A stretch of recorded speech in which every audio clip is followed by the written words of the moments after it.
Share बाजार में निवेश जोखिमों के अधीन है। इस वीडियो में दी गई जानकारी केवल एजुकेशन पर्पस के लिए है। मैं कोई सेबी रजिस्टर्ड एडवाइजर नहीं हूँ। निवेश से पहले अपने वित्तीय सलाहकार से सलाह जरूर लें या अपनी रिसर्च खुद करें। आज के इस विश्लेषण में हम कॉर्पोरेट जगत के एक बहुत ही दिलचस्प रहस्य से पर्दा उठाने वाले हैं।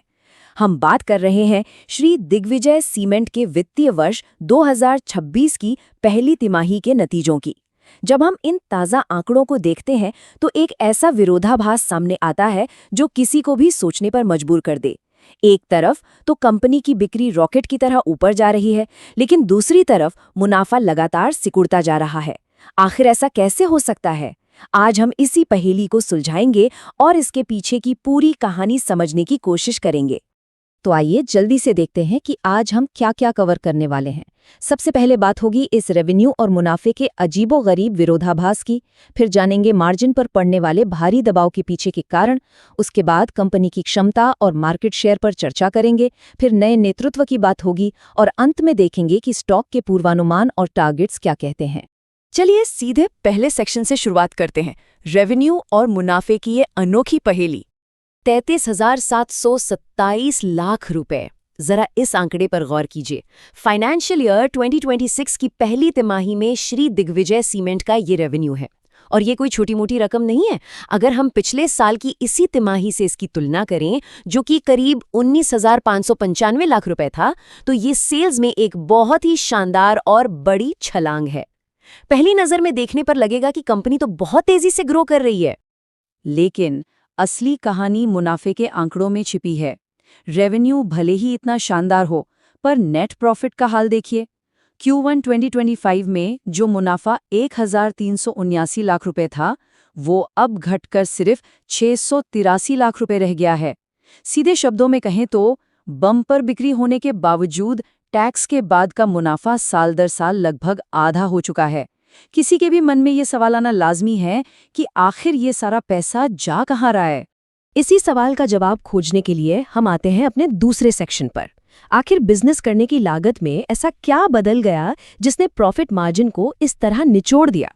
कंपनी के सीईओ का ये बयान इस स्थिति को काफी हद तक साफ कर देता है। उनका साफ कहना है कि वैश्विक स्तर पर जो भू राजनीतिक तनाव और अनिश्चितताएं चल रही हैं, उन्होंने सप्लाई चेन को बुरी तरह प्रभावित किया है और इसका सीधा असर इनपुट और लॉजिस्टिक्स की बढ़ती लागत पर पड़ा है। मतलब दुनिया भर में जो कुछ भी उथल-पुथल हो रही है, उसकी भारी कीमत स्थानीय औद्योगिक मार्जिन को चुकानी पड़ रही है। अब अगर हम खर्चों की थोड़ी डिटेल में जाएं तो एक बात तुरंत ध्यान खींचती है। दिलचस्प बात यह है कि बिजली और ईंधन के खर्च में वास्तव में थोड़ी सी कमी आई है, लेकिन असली खेल कहीं और है। खरीदे गए सीमेंट की सब कॉन्ट्रैक्टिंग वाली कैटेगरी को देखिए। पिछले साल ये खर्च बिल्कुल जीरो था और इस साल अचानक से 12,901 लाख रुपए।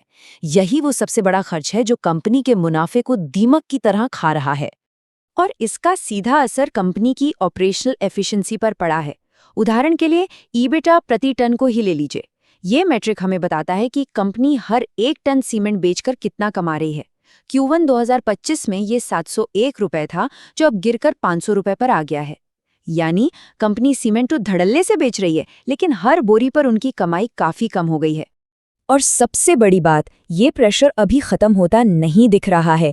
मैनेजमेंट के मुताबिक अपनी बढ़ी हुई ग्राइंडिंग कैपेसिटी को चलाने के लिए उन्हें बाहर से करीब 0.8 से 0.9 मिलियन टन क्लिंकर यानी कच्चा माल खरीदना पड़ सकता है। इसका सीधा सा मतलब ये है कि इस बाहरी निर्भरता के चलते उनका ईबीडीआ प्रति टन 200 रुपए और गिर सकता है। ये उनके बॉटम लाइन के लिए एक सीधा और लगातार बना रहने वाला खतरा है।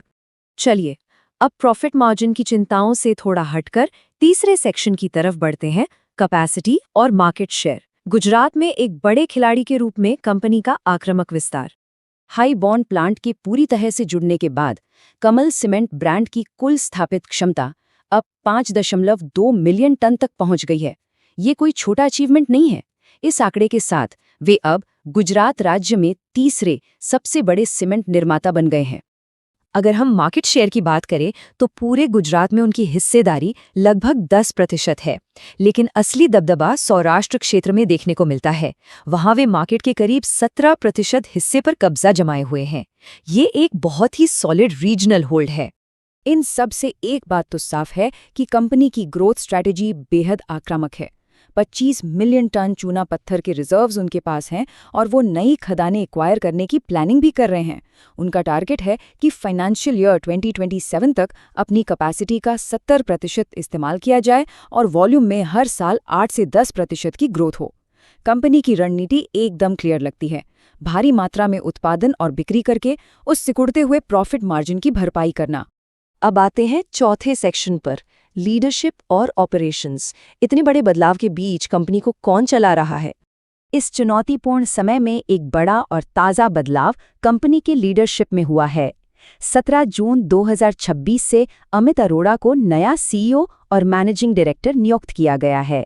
ये नई लीडरशिप एक ऐसे समय में कमांड संभाल रही है जब कंपनी एक तरफ तो तेजी से विस्तार कर रही है और दूसरी तरफ मुनाफे के मोर्चे पर संघर्ष कर रही है।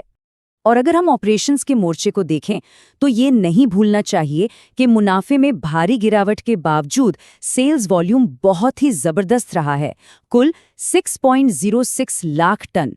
इसमें सबसे बड़ा रोल नए हाई बॉन्ड प्लांट का था, जिसने अकेले लगभग 2.5 लाख मीट्रिक टन का योगदान दिया। वॉल्यूम के मामले में कंपनी बिल्कुल सही दिशा में जा रही है। चलिए अब अपने 5वें और आखिरी सेक्शन की तरफ बढ़ते हैं, स्टॉक फोरकास्ट और टारगेट्स। बाजार के एनालिस्ट इन सब मिले जुले सिग्नल्स को कैसे देख रहे हैं?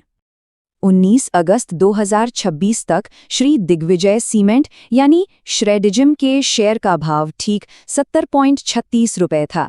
यहीं से हमारे सारे टेक्निकल चार्ट्स का विश्लेषण शुरू होता है। इन टेक्निकल लेवल्स को थोड़ा डिकोड करते हैं। शॉर्ट टर्म में अगर शेयर नीचे जाता है तो 67 रुपये पर सपोर्ट है और ऊपर जाने पर 71 रुपये पर रुकावट। मिड टर्म और लॉन्ग टर्म में भी चार्ट्स थोड़ा डाउन ट्रेंड का इशारा कर रहे हैं, जहां सपोर्ट लेवल 53.90 रुपये तक भी जा सकते हैं। लेकिन अगर शेयर संभल जाता है तो लॉन्ग टर्म में अपसाइड टारगेट्स 107.70 रुपये तक की ऊंचाई भी दिखा सकते हैं। कुल मिलाकर कहा जाए तो बाजार के संकेत अभी किसी एक तरफ झुके हुए नहीं हैं। एक तरफ जहां टेक्निकल इंडिकेटर्स डाउन ट्रेंड का रिस्क दिखा रहे हैं, वहीं दूसरी तरफ अगर अहम सपोर्ट लेवल्स नहीं टूटते हैं तो एक बड़ी रिकवरी या बुलिश रिवर्सल की भी पूरी गुंजाइश है। बिना किसी का पक्ष लिए बस डेटा के आधार पर कहें तो ये एक ऐसी स्थिति है जहां निवेशकों को काफी नजर बनाकर रखने की जरूरत है। तो इस पूरे विश्लेषण के बाद एक बहुत ही बड़ा और अहम सवाल हमारे सामने खड़ा होता है। श्री दिग्विजय सीमेंट ने बिक्री तो बम्पर की है और अपनी कैपेसिटी भी तेजी से बढ़ा रहे हैं, लेकिन क्या सिर्फ भारी मात्रा में प्रोडक्शन और बड़ा मार्केट शेयर उस मुनाफे के नुकसान की भरपाई कर पाएगा जो महंगे क्लिंकर और बाहर से सीमेंट खरीदने की वजह से हो रहा है? ये देखना वाकई बेहद दिलचस्प होगा कि कंपनी की नई लीडरशिप इस चुनौती को कैसे पार करती है। आज के इस विश्लेषण में हमारे साथ जुड़ने के लिए बहुत बहुत धन्यवाद। ये था आज का डिटेल एनालिसिस। अगर आपको वीडियो पसंद आती है तो हमारे चैनल को अभी सब्सक्राइब करके लाइक बटन दबाना ना भूलें। अगला एनालिसिस आपको किस स्टॉक पर चाहिए हमें कमेंट बॉक्स में जरूर बताएं।